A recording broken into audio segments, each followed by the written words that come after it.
Olá, seja muito bem-vindo a mais um programa Rumo Certo. Hoje nós vamos falar sobre os desafios para empreendedores iniciantes a partir de uma história de vida. De uma história e de muito conhecimento também. E aí, por isso, eu convido para essa conversa a doutora Ana Cláudia Camargo, fundadora e CEO da Faculdade ITH. Ana Cláudia é biomédica também, com doutorado, por isso eu me referi a doutora. Seja muito bem-vindo, Ana. Obrigada, Sebastião. Eu que agradeço esse convite por poder compartilhar um pouquinho da minha história. Bem-vinda, bem-vinda. A gente agradece aí pela sua disponibilidade de conversar com a gente. E Ana, eu queria conhecer um pouco mais de você, do trabalho que você faz, que desenvolve. Sei que já foi professora também. E aí, a partir da sua história, a gente segue na conversa. Legal. Então, acho que vamos começar por onde tudo isso surgiu, né? Minha família é extremamente humilde, então, e os meus pais, eles me tiveram muito mais velhos. Então, durante toda a minha adolescência, eu me tornei uma cuidadora de idosos. E por esse motivo, eles já muito com sérios problemas de saúde, eu acabei perdendo-os muito cedo, me tornei órfã aos 27 anos. Então, o motivo pelo qual eu escolhi a área da saúde foi muito motivada pela minha própria história familiar. E além da área da saúde, eu também me tornei uma docente universitária por um período de 20 anos, porque estava, acredito que dentro da minha característica de ensinar as pessoas no que diz respeito a conteúdos técnicos ou até mesmo sobre as minhas experiências de vida. Então, em sala de aula, eu formei mais de 15 mil alunos, fui docente de inúmeras instituições pelo Brasil todo e acabei há 7 anos construindo a minha própria instituição de ensino, baseado nas demandas que ela existia, na minha expertise, né, no core business da educação e também da saúde, e isso facilitou para eu verificar a possibilidade de ter uma oportunidade de mercado, e foi assim que surgiu a Faculdade ITH. Muito curioso, mas vocês tinham história de empreendedorismo na família? Não, na verdade, há muitos anos nem se chamava empreendedor, chamava-se comerciante. Então, a minha mãe, ela era uma comerciante, eu fui vendedora ambulante de bombons, de doces, em feiras, né? E isso me ajudou, inclusive, a me formar. Mas na minha família não tem uma história de criação de empresas. Mas a minha experiência em vendas, porque eu precisava fazer essa venda ambulante aí pelas feiras para conseguir me formar na faculdade, isso trouxe para mim uma experiência de contato, de comunicação, de expertise em negociação, associada ao doutorado em medicina. Isso facilitou com que eu unisse esses dois mundos e criasse o meu próprio negócio. Tinha uma sementinha lá então, né? Mas eu imagino o desafio que você era professora numa faculdade, de certa forma eu imagino estabilizada ali na profissão, né? Até financeiramente, e aí empreender, por mais que seja com todo o conhecimento que você tinha, quão desafiante não foi isso? Muito. Na verdade, existe sempre um grande medo, né, para todo mundo que quer empreender, porque não se tem resultados concretos, não existe a possibilidade de você ter certeza que vai dar certo. Então, durante um grande período, uma média de 4 anos, eu mantive o pé nas duas canoas, ou seja, eu continuei sendo professora nas instituições e fui acreditando no meu sonho, na vontade de abrir a minha própria empresa.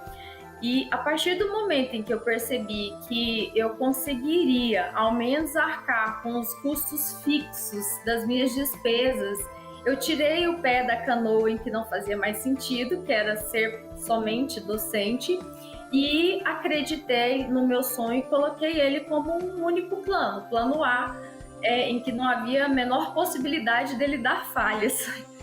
Então eu acreditei nisso e, é claro que com muita dedicação, sempre temerosa, porque todo empreendedor ele é muito audacioso, mas existe um medo por trás disso.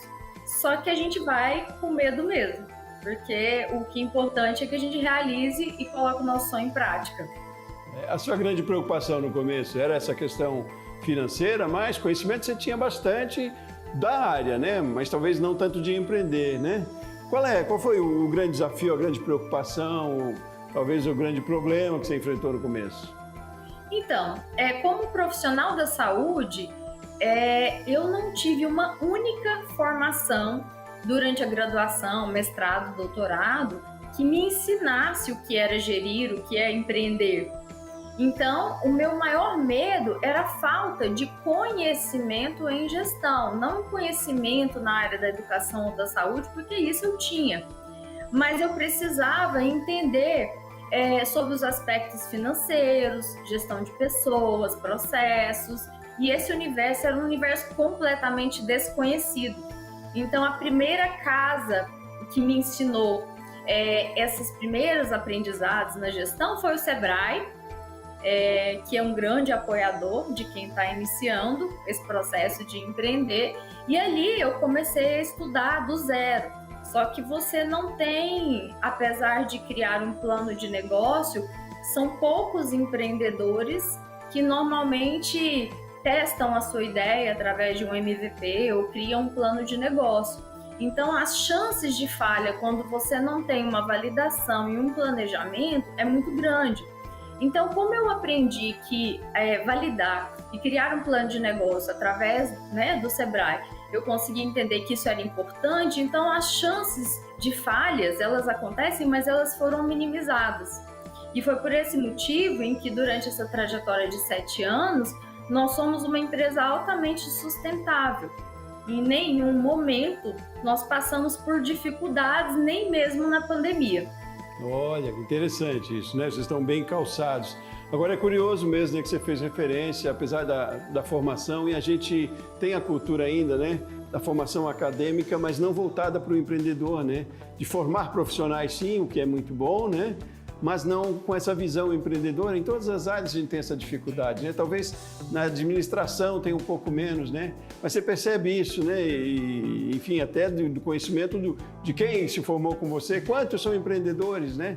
Em todas as áreas a gente tem essa deficiência de formação, desde o ensino fundamental e médio até, e aí na faculdade, dessa formação empreendedora, né? Você sentiu bastante isso, essa falta, E por esse motivo, Sebastião, eu acabei introduzindo nos cursos que nós oferecemos dentro da faculdade o que eu senti na pele, as dificuldades do passado. Então, se me falta conhecimento em marketing, todos os nossos cursos de educação superior, independente de ser da área da saúde, ele apresenta conteúdos voltados para marketing, conteúdos voltados para empreendedorismo, conteúdo voltado para comunicação. Nós ensinamos o aluno a construir o seu próprio plano de negócio no final do curso, ou seja, não tem um TCC, mas ele cria um plano para colocar uma aplicabilidade prática caso ele queira abrir o próprio negócio ou ele queira desenvolver, melhorar algum sistema dentro da instituição, da empresa em que ele trabalha. Então, foi através dessas dificuldades que eu tive na minha história acadêmica que eu percebi que a educação, de certa forma, ela é muito falha a preparar o profissional para o mercado. Porque eu não posso ser somente um enfermeiro, ou um médico, ou um nutricionista, mas eu não saber como abrir minha própria clínica, meu próprio consultório, não saber como me posicionar nas redes sociais e ter a habilidade de vender. E isso é o que determina se o seu negócio, mesmo que seja na área da saúde, vai ter sucesso ou não. É interessante, né? Mesmo que você não vai executar diretamente, você tem que ter esse conhecimento, né? Para poder fazer uma gestão completa do seu negócio, né? Mas me fale um pouquinho mais, então, da ITH, que é uma faculdade com foco na área da saúde, mas com outros segmentos que incluem também a área da saúde. Mas o foco é saúde, Ana? E inicialmente, em 2015, nós abrimos o Instituto Health.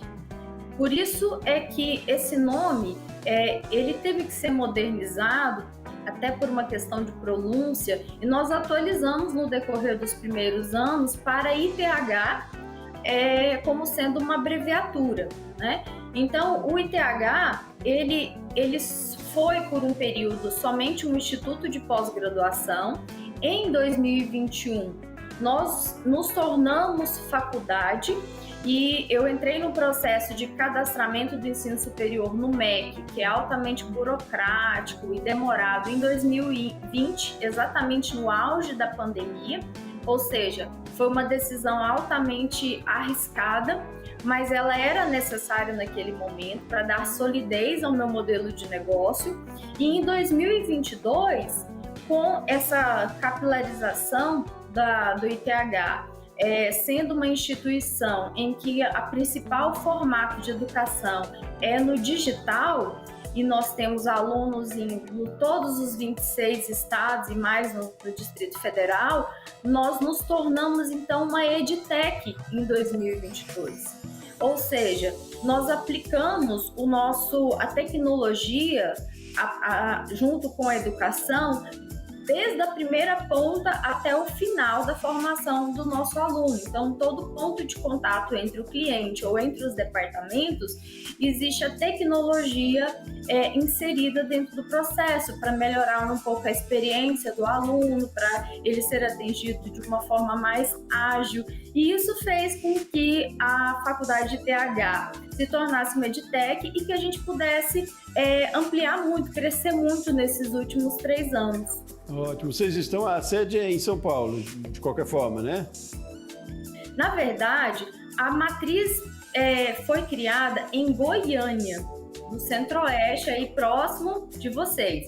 Mas nós abrimos recentemente uma unidade também em São Paulo. Por quê? Porque acredito que 24% da nossa base de alunos hoje se encontra no Sudoeste. Então, hoje, a gente tem essas 2 unidades, uma no Centro-Oeste e uma no Sudeste. Por que a escolha do Sudeste? Por ser uma região de fácil acesso.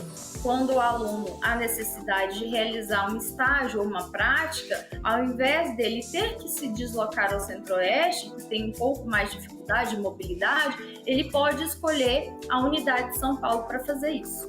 Certo. Tana, vamos fazer um intervalo rapidinho. No próximo bloco a gente continua essa nossa conversa, tá bom? Ok. Peço que você aguarde aqui também. Continue nessa conversa conosco. O Rumo Certo volta já já.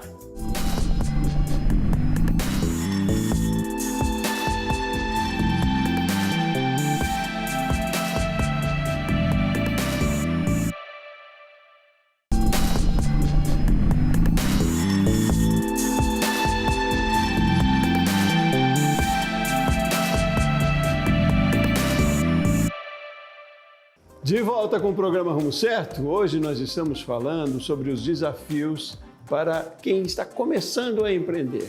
E aqui comigo para essa conversa, a partir de uma história bonita de vida e de muita experiência, a doutora Ana Cláudia Camargo, fundadora e CEO da Faculdade ITH, ela é biomédica também de formação, com histórico grande também como professora. E a gente continua essa conversa.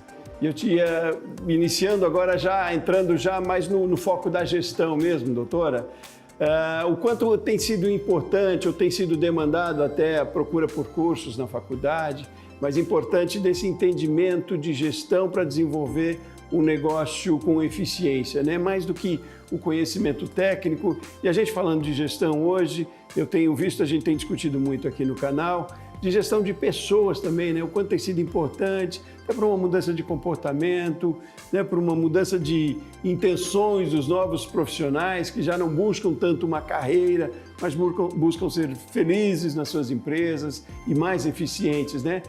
E é isso que eu queria que você me falasse, a importância da gestão para que o negócio dê certo, quais são os pontos mais importantes, como tem sido demandado esse tipo de questionamento na faculdade, como é que você vê? Então, a gestão, ela é um grande desafio, porque eu considero como um bom gestor aquele que dá resultado para a empresa, sendo eu ou sendo os pilares que trabalham comigo. Mas antes de você obter resultado, você precisa primeiro ter pessoas, ou seja, formar uma equipe muito bem instruída, muito bem desenvolvida, porque os resultados de uma empresa, ele se faz através de pessoas mais processos. Então, inicialmente, todas as empresas, qualquer empreendedor, a primeira ponta de formação para que dê certo é que ele realmente forme uma boa equipe, porque o gestor, ele não tem conhecimento em todas as áreas, ele tem um conhecimento geral, mas especificamente ele precisa de braços para que isso aconteça. E com o tempo, ele vai aprendendo também a delegar, que é uma tarefa muito complicada, principalmente para quem iniciou e que acredita que colocar a mão na massa ou fazer da forma como ele está acostumado é a forma mais certa, ou seja, ninguém vai fazer da forma como ele acha que é o mais adequado. Então, confiar e delegar e poder desenvolver pessoas para que isso aconteça ajuda a dar um salto em uma empresa. Então, os resultados, eles acontecem quando eu inicialmente estou com uma equipe mais treinada, e aí é claro que em paralelo a gente também desenvolve os processos, porque a partir dos processos eu consigo ter uma padronização da minha organização. E essa padronização me leva a ter ações mais replicáveis, ou seja, quaisquer pessoas que entrem na empresa, ela consegue executar aquilo que foi padronizado. E com isso, com padronização e com pessoas treinadas, os resultados, eles são meramente consequências. Então, gerir pessoas é uma tarefa complicada, mas ela é extremamente necessária para o sucesso de qualquer organização. Agora, Ana, quando você fala em processos e padronização, é uma padronização de que maneira? Cada empresa tem um sistema de padronização? É uma padronização do mercado? O que eu considero padronização para que eu tenha uma equipe afinada, sabendo o que faz? Então, quando eu me refiro a processos e padronização, eu quero mostrar que existe quem vai fazer, o que vai fazer, quando vai fazer, a que hora vai entregar. Então, como vai fazer e é o responsável, o dono por aquele processo, ele tem que ficar muito claro dentro da empresa, porque se você não tem dono, ninguém acaba executando com responsabilidade. Então, não é uma padronização de mercado, é uma padronização do formato de atendimento, da padronização do formato de emissão da documentação da empresa, porque com o decorrer do tempo, essa empresa vai passar por um processo de governança e compliance que é necessária. E isso faz com que a empresa consiga organizar a parte gerencial ao ponto de que qualquer colaborador que entre ou que saia, os processos estão rodando automaticamente. Isso facilita, inclusive, a governança e faz com que, em um processo de auditoria, que é comum em instituições maiores, isso seja realizado e que você consiga realmente trazer para o auditor de que existe uma organização muito plena do seu processo de manipular os dados ou da forma como você atende os seus clientes ou conduz os seus departamentos. O que tem sido demandado mais hoje no mercado, nas empresas? A gente está vivendo uma mudança de perfil de profissionais, tem uma mudança de exigência de consumidor também, né? Que quer pessoas cada vez mais eficientes e ao mesmo tempo mais felizes. Mas o que as empresas, mesmo micro e pequenas, têm que atentar na hora de formar uma equipe coesa e eficiente, que se mantenha um padrão, né? Que se consiga fazer os processos de forma eficiente? Mudaram, a realidade é outra de antigamente, né, Ana? Se não vê isso, há uma mudança de comportamento também que interfere, eu imagino, nos resultados, não? Sim. Inicialmente, todo empreendedor procura pessoas que sejam semelhantes a ele. E, na verdade, esse não é a melhor forma de construir uma equipe, porque eu tenho que realmente escolher pessoas que tenham características e padrões complementares ao que você já exerce. As empresas hoje, elas exigem do colaborador não somente os aspectos técnicos, que é muito comum na área da saúde, mas ela exige também os comportamentais. Então, o desenvolvimento de soft skills, ele é necessário, que não é traduzido nas nossas formações. Então, eu sempre imprimo dentro da empresa, tanto para os meus colaboradores, tanto para os e assim como para os clientes, a ideia de que a proatividade, a comunicação e outros soft skills importantes, eles sejam desenvolvidos para que a gente tenha uma melhoria da capacidade desse profissional. Porque hoje o que acontece é contratar pelo currículo e desligá-lo pelos comportamentos. Isso tem sido muito comum. A gente tem ouvido muito, discutido muito isso aqui também. E é difícil, inclusive, para as empresas para fazer um recrutamento pelas soft skills, né? Eu não sei ainda das suas habilidades pessoais, né? É uma questão de acompanhamento, talvez, né? Processos de recrutamento não são mais só no início, né? Eles se seguem pela vida inteira da empresa, porque às vezes a minha habilidade pode ser para uma outra função dentro daquela empresa e pode ser muito bem aproveitada, né?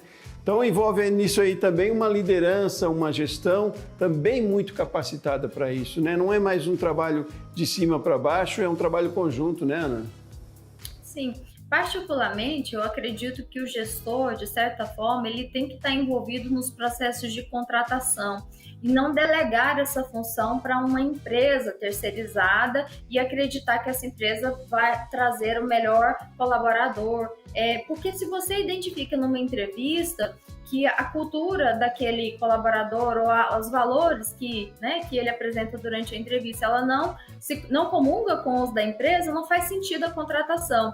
Então, eu particularmente, eu participo dos processos de contratação de uma forma geral. Por quê? Porque eu quero identificar nesse momento se aquela pessoa realmente ela está adequada à cultura da empresa. Porque o processo de contratação ele tem que ser mais lento, mas a decisão de desligamento às vezes precisa ser mais rápida. E como isso envolve muito tempo e também recursos financeiros, porque a demanda, no processo aí de admissão e de treinamento, ela é muito onerosa, então eu tenho que errar menos. E para errar menos eu preciso que passar o meu olho nesse processo de contratação. Ana, a gente falou no início lá que a gente ia falar sobre desafios para iniciantes, empreendedores iniciantes. Queria fechar essa nossa conversa que você fizesse mesmo uma síntese assim, do que é mais importante, você que viveu a experiência lá do começo, não era dessa área, não tinha histórico na família, né? Da área, eu digo, do empreendedorismo. Que você sintetizasse para mim essa nossa conversa com o que é de mais importante quando eu, enquanto empreendedor, penso hoje em abrir uma empresa. Por onde eu devo começar? Além de abrir e para manter ela também saudável. Então, basicamente, empreender é colocar em prática um sonho, que você idealizou. E você precisa desenvolver competências para poder administrar esse negócio e se tornar dessa forma um empresário. Quando eu empreendo, eu tenho que colocar como primeiro ponto importante de que eu vou perder a minha estabilidade, de que eu não vou ter mais 13º, nem férias e outros benefícios. Mas é que eu preciso acreditar que o meu plano A ele vai funcionar. Então, para o colaborador e para o empresário, na gestão do colaborador, ele tem que entender que ele tem que ter uma capacidade de aprendizado assim, contínuo.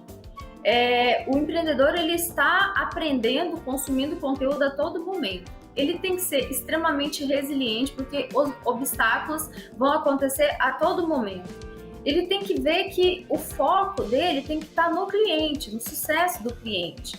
E, ao mesmo tempo, saber formar equipe, saber criar os processos, saber metrificar através dos indicadores para que ele realmente tenha os resultados que ele deseja, que é a perpetuidade da empresa.